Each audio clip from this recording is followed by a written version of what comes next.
Oremos.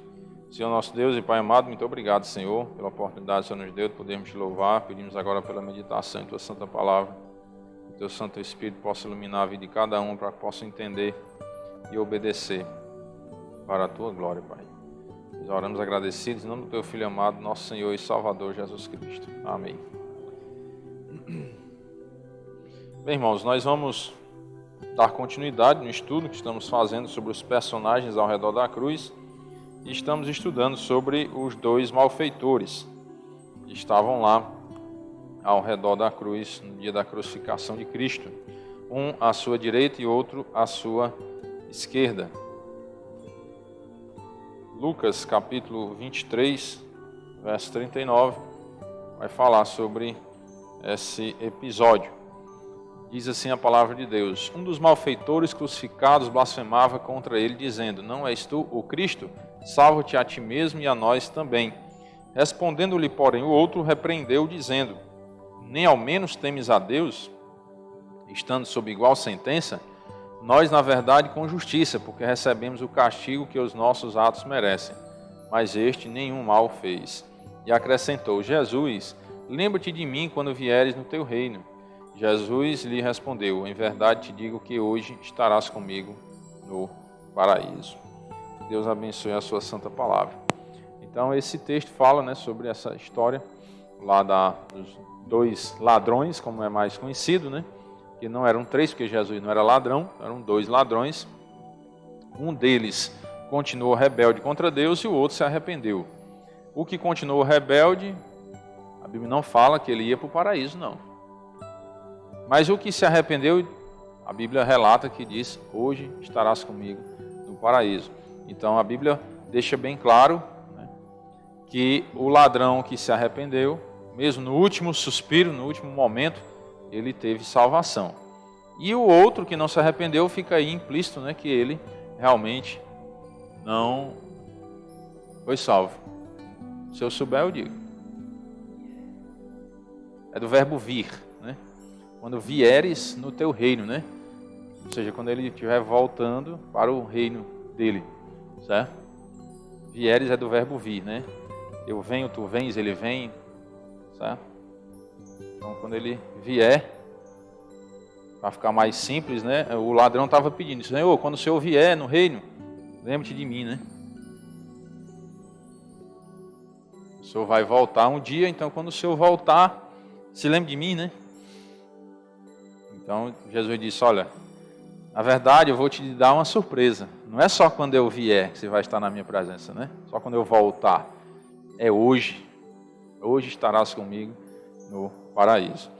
Então, você imagine a alegria desse homem, Pensando que talvez fosse encontrar Cristo só na volta do reino dele, Talvez, não sei, Mas Jesus pega e dá a certeza para ele: é hoje. Hoje você vai estar comigo no paraíso. Então é uma maravilha. Então, se você crê no Senhor Jesus Cristo hoje, não quer dizer que você vai para o paraíso hoje, Porque se você não morrer hoje, você não vai para o paraíso hoje. Mas a sua entrada lá está garantida. No dia que você morrer, é certo que você vai para o paraíso, ausente do corpo, presente com o Senhor. Então, irmãos, nós vamos continuar. No domingo atrasado, nós estudamos sobre...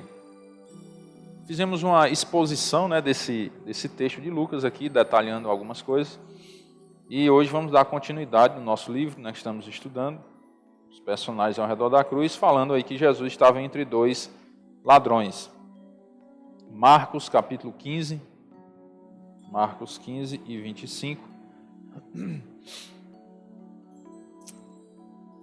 Marcos vai descrever esse trecho aí, que foi o maior acontecimento da história, A morte de Cristo, a salvação do ser humano começou a se consumar ali, porque foi realmente concretizado na ressurreição, é o que eu entendo. Quando ele ressuscitou, aí ele provou que realmente podia salvar o ser humano, Só com a morte de Cristo a obra não ficou totalmente completa, Mas quando ele ressuscitou, então ele completou toda a obra, no sentido de que agora as pessoas podem ter certeza que serão salvas, se assim seguirem a orientação de Cristo, crer nele para a salvação. Era a hora terceira quando o crucificaram, e por cima estava em epígrafe a sua acusação, o rei dos judeus. Né? Essa era a acusação de Cristo. Estavam acusando ele de se intitular rei dos judeus, por isso estavam crucificando ele, julgando ele por isso. Com ele crucificaram dois ladrões, um à sua direita e outro à sua esquerda. E cumpriu-se a escritura que diz, com malfeitores foi contado. Então você observa que quando nós vamos evangelizar, geralmente ouvimos das pessoas dizendo assim, eu nunca matei, nunca roubei. Um ladrão faz o quê? Rouba, né? Ele rouba. Ladrão. Então, assim, a Bíblia diz que era um ladrão. Com ele crucificaram dois ladrões. Eram pessoas que roubavam, certo? Furtavam, por aí vai. E geralmente as pessoas dizem, eu nunca matei, nunca roubei. Como se o fato de roubar fosse o que impedisse a pessoa de entrar no céu. Mas esse cara roubava. Aquele lá que se arrependeu também roubava, porque eram dois ladrões. Ele roubava, e ele ouvia o que de Cristo? Hoje estarás comigo no paraíso. Então no céu tem ladrões? Ex-ladrões. Né? No céu está cheio de ex-pecadores. Ex-ladrões, ex-assassinos, e ex. Certo? Eles eram assim. Outrora, Paulo deixa isso claro quando escreve, né, as suas cartas, ele diz, nós éramos assim. Então, o que é que eu quero dizer com isso? Por que é que eu estou abrindo esse parênteses e dando essa ênfase? Que o ladrão também pode ser salvo. Como as pessoas dizem, nunca matei, nunca roubei. Como se o fato de nunca roubar fosse o que levasse ele para o céu. Mas ladrões também são salvos.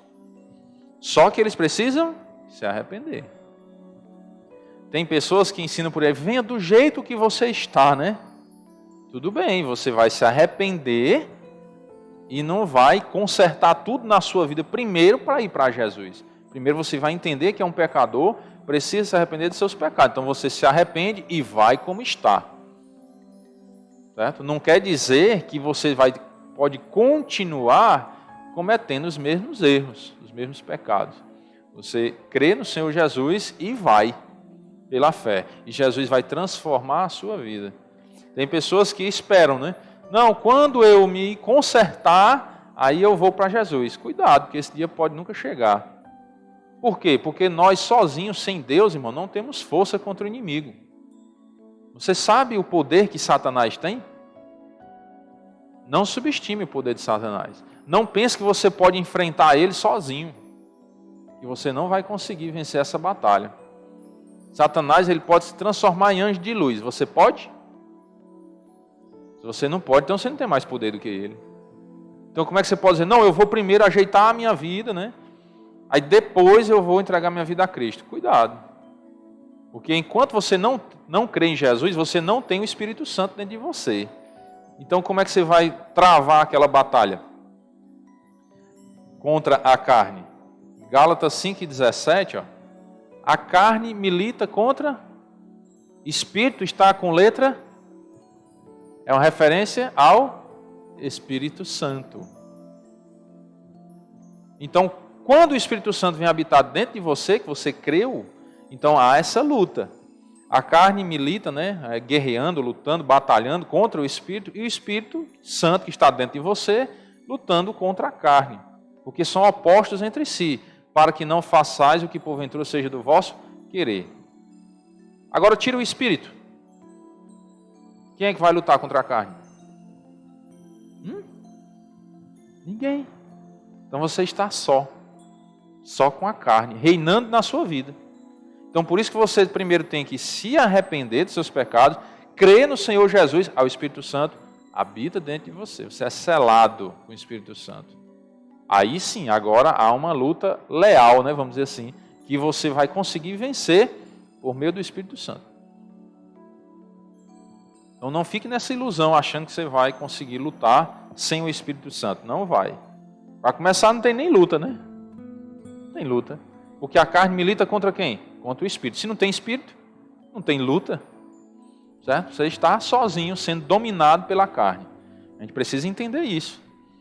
Entender e cair na real, né? Opa, então eu preciso do Espírito Santo para que haja uma luta contra a minha velha natureza, para que eu possa vencer. Aí sim é onde a minha vida começa a ser transformada pelo Espírito Santo, né? Não pelas minhas próprias forças.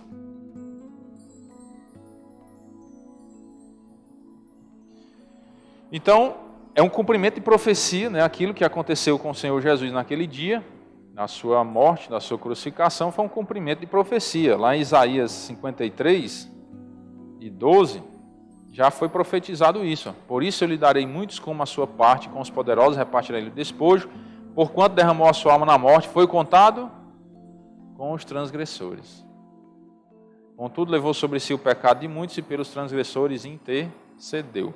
Então, ele intercedeu lá até por aquele que transgressou lá, que se arrependeu, né? Hoje estarás comigo no paraíso, e por todos nós também. Então ele foi contado com os transgressores. É a profecia falando da crucificação de Cristo, que ele seria contado lá entre aqueles malfeitores, os 2 ladrões. E é um cumprimento de profecia. Ele estava lá cumprindo a palavra de Deus. Por que Jesus escolheu sofrer esse cúmulo de humilhação?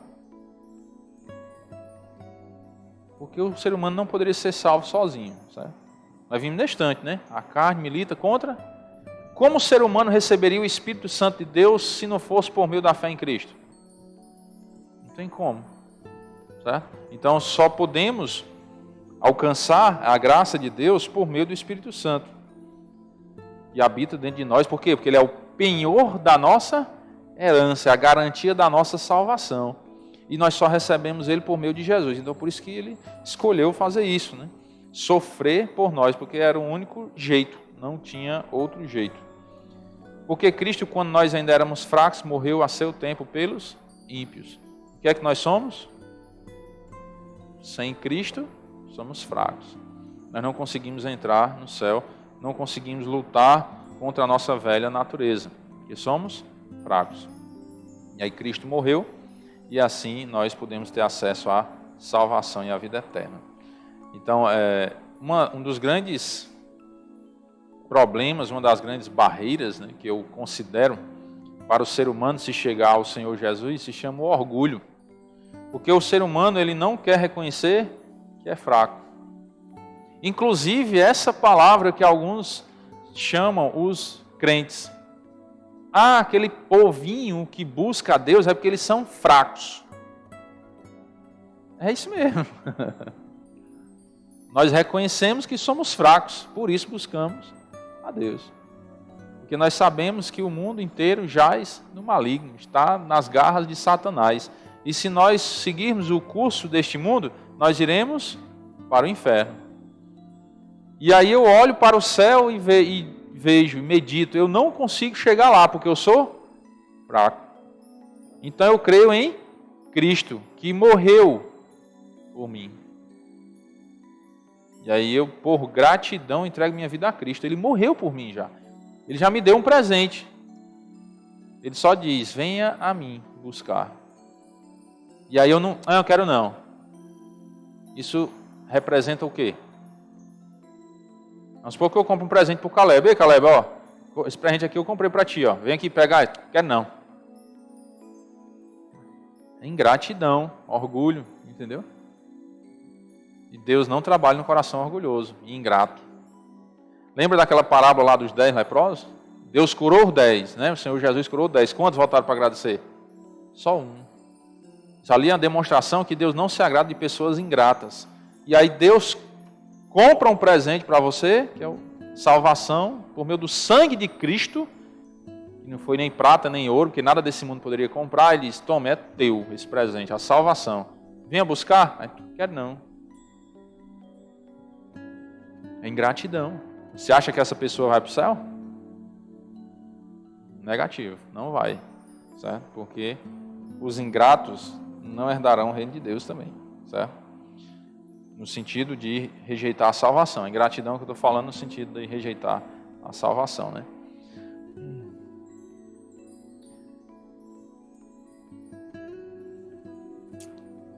Jesus oferece outra solução, também bem radical, né?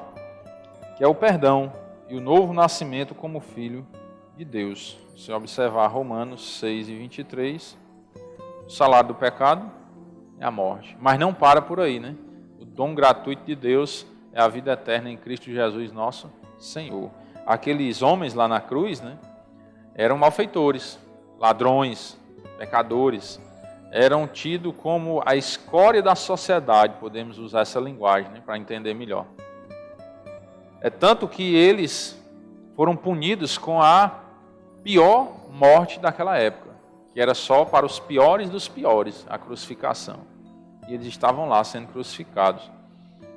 Mas essa escória da sociedade também pode desfrutar da salvação de Deus.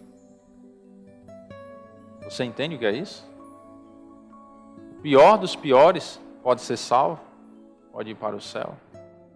Às vezes nós não entendemos isso. Por quê? Porque nós não nos achamos os piores. Nós nos achamos muito bons. Não, porque eu nunca matei, nunca roubei, nunca fiz mal a ninguém, eu sou uma pessoa honesta, trabalhadora, né? Pago minhas contas em dias, então sou uma boa pessoa. A sociedade mesmo me reconhece como uma boa pessoa. E aí nós não entendemos a graça de Deus às vezes. Às vezes nós temos dificuldade disso aí entrar na nossa mente. Porque eu não sou tão mal, então não aceito que Deus salve a escória da sociedade. Às vezes a pessoa até se revolta contra Deus, né? Não aceito, como pode? Um fulano de tal que matou, fez tudo de ruim, ir para o céu? Não pode. E se fosse você, essa escória? Você não queria salvação? Se fosse um filho seu, essa escória, você não queria que seu filho tivesse a oportunidade de ir para o céu? Se fosse um pai, uma mãe. É muito fácil nós julgarmos os outros, né? Muito fácil. Porque nós não estamos na pele dos outros. Eu já ouvi um homem contar o seu testemunho 17 anos depois da sua conversão e chorar ainda. Porque lembra de todo o mal que ele fez. Quem de nós conta o nosso testemunho de conversão e chora? Lembrando, aquele dia, o dia que eu fui salvo e tal, e começa a chorar. Eu já vi um homem contando a história da salvação dele, 17 anos depois, e começar a chorar. Porque lembrou de todo o mal que ele fez à família dele. Todo o mal. E aí, às vezes, nós não entendemos, né? Por que Deus salva essas pessoas? Porque Ele é Deus. E a mente de Deus não foi feita para nós entendermos mesmo, não. A Bíblia diz, seus pensamentos são mais altos que os nossos pensamentos. Seus caminhos são mais altos que os nossos caminhos. Se a gente tentar alcançar a mente de Deus, os caminhos de Deus, nós vamos continuar perdidos. Nós temos que ler o que Ele deixou escrito para nós e crer nisso. Então por que Deus não revelou os pensamentos dele para nós? Nós não suportaríamos, irmãos. Não entenderíamos. Às vezes o que ele deixou revelado a gente não quer entender, né? Como salvar um ladrão. Às vezes a gente não pode, tem aquela rejeição, né? Não pode salvar um homem tão mau. Imagine se Deus revelasse para nós os seus pensamentos. A gente ia ficar doido. Então Deus, Ele é maravilhoso, Ele é sábio. E Ele revela só aquilo que realmente era importante para nós. Que era mais palpável, né? Para nós entendermos, nós crermos e assim seguir os caminhos dele. As cadeias, né? Se o perdão de Deus alcançasse as pessoas, ou se as pessoas aceitassem esse perdão de Deus, as prisões, né? As cadeias seriam esvaziadas. As prisões estão lotadas, por quê? Porque as pessoas não querem buscar a Deus e aí são julgadas e vão para as cadeias, né? Ficam presas. Você já visitou um presídio? É terrível. Você ver pessoas enjauladas, como se fossem animais que não podem estar entre a sociedade. É algo assim que você sai pensativo na vida. Você sai pensativo. Mas como pode? um ser humano viver nessa situação? Várias pessoas em uma única cela, né? Não podem sair, banheiro comunitário, não tem privacidade, faz suas necessidades tudo ali dentro, tem a comida ali, dorme ali, tudo amontoado. É algo terrível, é um cenário assim meio assustador. Certo? Como é possível um ser humano conseguir viver nessas condições? Não estou julgando e criticando o governo, não, certo? Eu estou trazendo uma reflexão que como pode o ser humano querer viver daquele jeito? Ah, mas o ser humano não quer. Quer, porque ele entra na vida do crime. Ele está buscando aquilo para a vida dele. Isso é consequência do pecado dele, já aqui na terra, né? Então, irmãos, é algo terrível.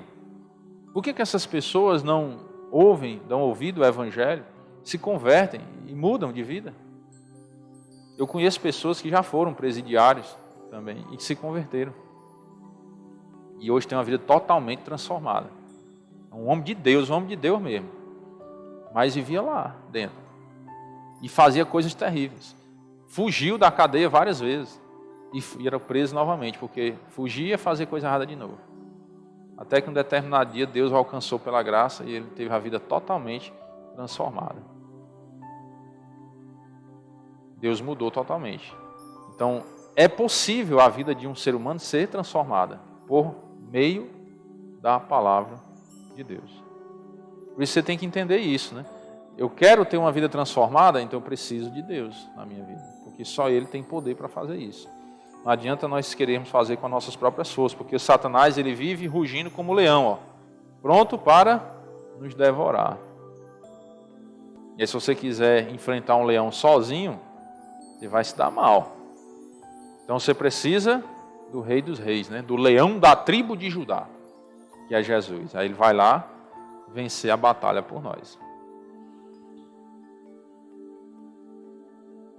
O ladrão, nós vamos observar agora sobre o ladrão arrependido, né? Ele não deu ouvidos à multidão que zombava, nem ao companheiro de roubos que blasfemava do Senhor. Se você observar lá em Lucas 23, verso 39, o amigão dele lá estava blasfemando. Um dos malfeitores crucificados blasfemava contra Jesus, né? Dizendo, não és tu o Cristo? Salve-te a ti e a nós também. Então, aquele que se arrependeu, observe o comportamento dele. Ele não deu ouvido à multidão que estava ali pedindo a crucificação de Cristo, nem ao amigão dele ali, né? De roubo, de coisa errada. Ele teve que parar um pouco, refletir, não vou dar ouvido à multidão, às pessoas. Eu vou dar ouvido à palavra de Deus. Por quê? Porque ele tinha ouvido tudo o que Cristo tinha feito. Ele sabia o que estava acontecendo na época. Então ele estava ouvindo a palavra de Deus. Com certeza, né, provavelmente, não vou dizer com certeza, mas provavelmente já tinha ouvido partes da profecia bíblica. Os rabinos pregando, ensinando a Bíblia. Então ele parou de olhar para a multidão e olhou para Cristo. É o que nós temos que fazer também. Parar de olhar para a multidão, parar de olhar para o mundo, de ser encantado pelas coisas do mundo e focar na palavra de Deus, buscar fazer a vontade do Senhor. Um outro ponto também importante na vida desse homem que se arrependeu é que ele reconheceu a justa punição pelo seu pecado. Você observa o que ele diz, ó. Nós, na verdade, com justiça, porque recebemos o castigo que os nossos atos merecem. Então, outro comportamento que vai te conduzir para um bom caminho, para a salvação da sua alma. E depois de salvo, esse comportamento também te ajuda a ser um crente melhor. É você reconhecer a justa punição pelo seu pecado, pelo seu erro. Enquanto você não creu ainda, é você reconhecer que os seus pecados te levam para o inferno, no sentido da incredulidade, né? Você continua nos seus pecados, não se arrepende, não crê, e aí vai para o inferno. Diz isso as Escrituras. São as Escrituras Sagradas. E depois de salvo, você tem que reconhecer também os seus erros e os seus pecados. Não que você vá para o inferno, porque você já foi salvo, né? Já creu no Senhor Jesus. Mas você pode ser punido pelos seus erros. que é que a Bíblia fala sobre Davi? Vocês acham que ele foi para o céu ou para o inferno? O céu, né? Era um homem segundo o coração de Deus. Mas ele cometeu um erro que ficou marcado na história, né? Qual erro? O adultério. Ele foi punido? Quantos filhos ele perdeu? 4 filhos foram mortos por causa desse pecado dele. Ele foi punido. Os outros filhos também morreram, tudinho, né? Mas estou dizendo por causa do pecado, né? Ele foi consequência daquele pecado. 4 filhos. Certo? Coisas terríveis aconteceram na casa dele. Um irmão com irmã, né? Então você observa que mesmo as pessoas de Deus, quando cometem erros, são punidos. Por isso você precisa, eu tenho que reconhecer que eu fui punido de maneira justa. Eu preciso me arrepender e glorificar o nome de Deus, não me revoltar contra ele. Olha o que aqui diz o Salmo 51, com relação a Davi. Davi falando com Deus, compadece de mim, ó Deus, segundo a tua benignidade e segundo a multidão das tuas misericórdias. Apaga as minhas transgressões. Então ele reconhecia que tinha transgredido a palavra de Deus, né?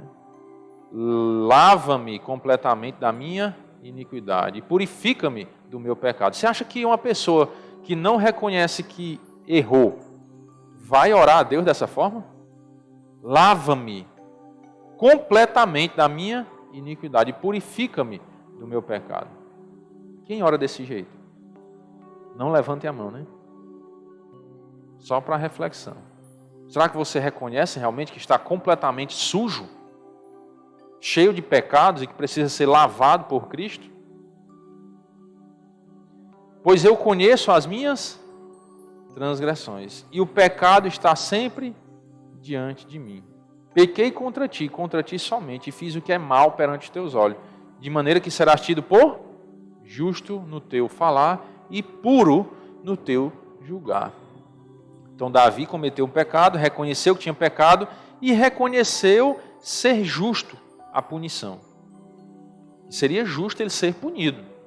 Ó Senhor, pode me julgar como o Senhor quiser, me punir da forma que o Senhor quiser, porque o Senhor será tido justo no teu falar e puro no teu julgar. Em nenhum momento Davi foi atirar pedra em Deus por punir o próprio Davi. Davi não foi falar nada contra Deus. Não, o Senhor está mais do que certo. Pode meter a peia, né? Porque eu mereço. Eu errei e eu mereço ser punido. Então é um comportamento louvável.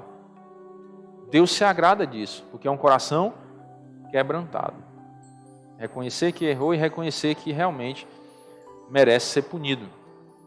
E a punição que vier, você não se revoltar contra Deus. Porque o problema não é de Deus. O problema é de quem errou. Ah, mas Deus poderia perdoar e não punir. É muito bom desse jeito, né? A gente faz as coisas erradas. Ô Senhor, papai, me perdoe. Tá bom. Vai te incentivar a não cometer mais erro? Esse comportamento de Deus? Não, você vai, vou errar de novo. Quando eu errar, ô papai, me perdoe. Aí Deus perdoa e fica de boa, né? Isso não funciona, irmãos. Eu aprendi isso, eu uso isso na escola. Sabia? Quando o aluno quebra uma regra da escola, ei, a regrinha ali, ó. Quebrou, não foi? Ô professor, me perdoe, eu prometo, não vou fazer mais não. Não, você está perdoado, eu não tenho nada contra você não. Mas a punição, você vai ter que cumprir. Mas professor, dessa vez, se eu não punir, vai acontecer isso aqui. Não, mas na hora que a gente errar, a gente só vai lá, implora para o professor e ele deixa passar.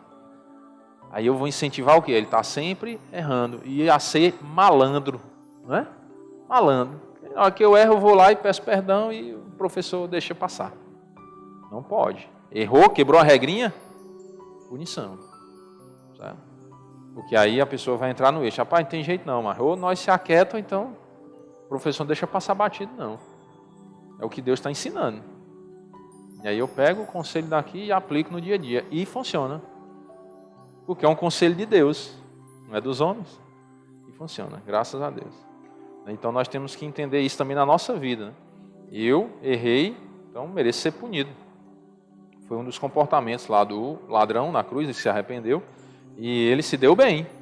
Ele disse, hoje estarás comigo no paraíso. Ele foi salvo. Também ele reconheceu publicamente que Jesus era o justo, o Cristo e o rei de um reino espiritual. Então o Senhor Jesus Cristo, ele foi reconhecido por aquele ladrão. Ele era totalmente justo. E ele disse, ele não fez mal nenhum, né? Ele não merece estar aqui, eu mereço. Então é um comportamento que nós também devemos ter, né? E aqui só para orientar que quando nós confessamos Jesus como Senhor e no nosso coração nós cremos que Deus ressuscitou Ele dentre os mortos, nós somos salvos. Então lembrete, foi o que aquele ladrão fez, né? Ele confessou, Jesus não fez mal nenhum. E aí ele recebeu a salvação, ele creu que Deus realmente tinha esse poder, né, para ressuscitar Jesus. Ali Jesus não tinha ressuscitado ainda, mas ele já estava crendo na palavra de Deus. A fé desse pecador arrependido é verdadeira. Você observa o versículo lá em Lucas 23 e 40, quando ele diz, respondendo-lhe, porém, o outro repreendeu, dizendo, nem ao menos temos a Deus, estando sob igual sentença, nós, na verdade, com justiça, porque recebemos o castigo que os nossos atos merecem, mas este nenhum mal fez. E acrescentou, Jesus, lembra-te de mim, quando vieres teu reino. Aqui ele estava demonstrando essa fé. Ele não estava assim numa dúvida, ele disse, lembra-te de mim. Ou seja, ele vivia nessa esperança agora, né? Agora, no momento que ele se arrependeu, ele estava nessa esperança de que Cristo realmente ia se lembrar dele, porque ele havia se arrependido verdadeiramente. Então, nós precisamos viver também nessa esperança. Crer no Senhor Jesus e viver nessa esperança, sabendo que no dia que Ele vier no seu reino, Ele virá nos buscar. E viver em constante dedicação a Ele para a glória do seu santo nome. E nós, quanta fé demonstramos quando estamos sofrendo? Vemos pela fé o que os outros não veem? Será que quando nós estamos em momentos difíceis na nossa vida, nós refletimos em Deus e conseguimos enxergar a grandeza de Deus, a ação de Deus na nossa vida? Ou quando estamos sofrendo, nós simplesmente reclamamos de Deus, jogamos na cara dele que todo domingo nós estamos na igreja, que eu sou um servo do Senhor, eu prego, eu canto, eu dou o dízimo, eu faço a evangelização e... Ou será que a gente se humilha realmente, Senhor, eu estou errado. O Senhor é justo no teu falar e puro no teu julgar. Como é que nós nos comportamos, né? Reconhecemos Jesus como Salvador e Senhor de nossa vida? Suspiramos pelo seu reino eterno? Será que nós estamos desejosos de estarmos no reino de Deus? Ou será que a gente diz assim, Senhor, volta agora não, porque ainda tem uns projetos aqui nessa terra, né? Eu cumpri. Eu ainda queria, né, casar, eu ainda queria ter filhos, eu ainda queria me formar, eu ainda queria arrumar o emprego dos sonhos, comprar a casa própria, comprar o carro dos meus sonhos. Mas volta agora não, Senhor, deixa eu primeiro, né? Como é que está o nosso sentimento com relação ao reino de Deus? Ou será que nós estamos dispostos, Senhor, volte hoje, pelo amor de Deus, que... Oh, a ansiedade santa, né? De estar na tua presença.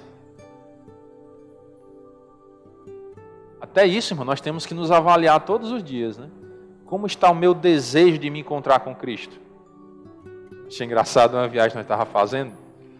Aí, testemunhando, né? Falando para a pessoa que Deus é muito bom e tal, maravilhoso. E quando Ele derrama a sua graça, né, sobre as nossas vidas, Ele nos salva pela sua graça, nós não temos merecimento. E Ele nos deixa pronto para morrer. Aí eu disse assim, ó, se eu morresse hoje, eu morreria satisfeito. Mas eu estava viajando, dirigindo o carro, né? Não, pelo amor de Deus, irmão, hoje não.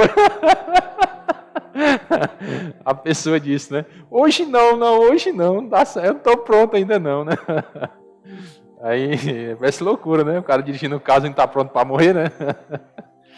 Mas Deus, Ele nos dá esse conforto, né? Eu lembro uma vez que eu ia morrendo afogado no mar, né? E aí eu olhei assim para trás, para aquele marzão, horizonte, né? E rapaz, eu vou morrer hoje. Aí eu lembrei da graça de Deus, né? Todo aquele que crê tem a vida eterna. Oh, beleza, eu vou me encontrar com Jesus hoje. Estava alegre e satisfeito para morrer, ó. Aí veio uma onda lá, eu comecei a nadar e sair, né? Mas era quase como se eu não quisesse mais nem sair quando eu lembrei, né? Fiquei tranquilo, satisfeito, né? E é porque eu não sei nem nadar direito. Mas fiquei com aquela paz, né? A palavra de Deus nos dá. Não é que eu mereço, não. É porque nós temos que crer na promessa de Deus. Foi Deus que prometeu. Se você crer, você tem. Então nós não cremos que vamos para o céu porque somos bons e merecemos, não. Nós cremos porque Deus foi quem prometeu. E Ele é fiel para cumprir a sua palavra. Então se Ele prometeu salvar quem crê, você tem que ter a consciência de quê? Que eu criei. Se você creu, então você pode viver na esperança. Que não depende de você a salvação. Depende de Deus. O que Ele quer de nós é só a fé. Crer é confiar. Fé significa confiança. Você tem que confiar na salvação de Deus na sua vida. Não é o que você faz de obras ou deixa de fazer que te salva ou te condena. É a incredulidade que te condena. Se você não crê, você está condenado. Mas se você crê, você está salvo. O divisor de águas é a fé. Então você tem que entender isso para colocar cada coisa no seu lugar e você poder viver em paz com Deus. E viver ansiando, né? Desejando o reino de Deus. Desejando o dia que você vai se encontrar com o Senhor lá nos céus. Por isso nós não podemos, irmãos, firmar muitas raízes nesse mundo.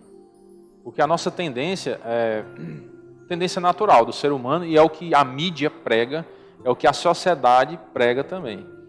E você tem que trabalhar para conquistar o quê? Bens materiais. Onde está o teu tesouro, estará também o teu coração. Isso aí é uma estratégia do diabo, né? Eu entendo assim, porque tudo que vai contra a palavra de Deus, eu entendo que é o diabo querendo distorcer as coisas e enganar o ser humano. Aí o diabo quer ensinar o quê? Você tem que se apegar muito aos bens materiais, o que é bom, você ter muito dinheiro, você ter coisas boas, materiais para desfrutar, e aí você acaba sendo tentado a fazer o quê? Se apegar cada vez mais a este mundo. Cada vez mais você se apega a este mundo. E aí quando fala em o reino de Deus vir, Jesus está voltando, as profecias estão se cumprindo, a gente fica preocupado. Rapaz, Jesus já vai voltar já. Não pode, irmãos. Então cuidado. Se as riquezas, os bens materiais estão tirando o seu foco do reino de Deus, a sua alegria de se encontrar com Cristo, cuidado. Reveja o seu conceito de fé ou diminua os seus bens materiais, porque é muito melhor você viver em paz com Deus esperando a volta de Cristo que você viver querendo ficar aqui nesse mundo. Você está vendo as coisas acontecendo. Só você não estiver assistindo os noticiários por aí, né? Você está vendo as desgraças acontecendo. Guerras, veio pandemia, né? E guerras. E agora, comportamentos ditadores acontecendo no nosso país. Nós estamos começando a ser privados da liberdade. Certo? Então, preste atenção, abre os olhos. Aí você vai investir todas as suas forças em ficar bem aqui nesse mundo? É por isso que eu tenho falado para a igreja, lembra? Invista na sua vida espiritual. Invista nela. Não pegue tudo que você ganha de dinheiro e investir em coisas materiais, não. Invista no espiritual. Para que você possa aprender mais de Deus e você poder viver uma vida plena. No sentido de estar bem com Deus. Ó, se Deus quiser me levar hoje, está bom demais, oh, glória. Né? Você tem que chegar nesse estado espiritual. Você ficar desejando todo dia. Você não vai desejar morrer, lógico, né? Ah, vou me matar. Não. Você vai desejar se encontrar com Cristo. Ou se Jesus voltasse hoje, é uma bênção grande. Não voltou não, eu vou viver para Ele. Ó, se Ele não voltou, eu vou viver para Ele. Se Ele voltar, aleluia, glória a Deus, né? Se Ele não voltar, vou glorificar o nome dEle. Assim é a nossa mente. Com isso não estou dizendo que a gente tem que ser preguiçoso, armar a rede e ficar esperando Jesus voltar não, né? Vamos trabalhar duro, ó, duro. Mas ter essa consciência. Os meus recursos, eu invisto primeiro na minha vida espiritual. Vou investir na material também? Lógico que a gente precisa de uma casa para morar, um transporte para andar, né? Construir família e tal. Precisa. Mas esse não deve ser o foco principal. Você deve estar disposto a abrir mão dessas coisas a qualquer momento. Deve estar disposto. Aquele jovem rico lá, ele estava disposto? Não, porque quando Jesus diz, vai, vende teus bens, me segue, a gente, não, vendeu os bens. Ele nem se lembrou que Jesus disse, me segue, né? Segue-me. Ficou tão preocupado em abrir mão dos bens materiais que nem se ligou. Peraí, mas Jesus disse para eu seguir ele. Isso é mais importante do que os bens materiais. Ele não estava nem aí para seguir Jesus, né? O negócio era os bens. Então, cuidado. Para não focar tanto nas coisas materiais e esquecer do espiritual. Amém? Vamos orar.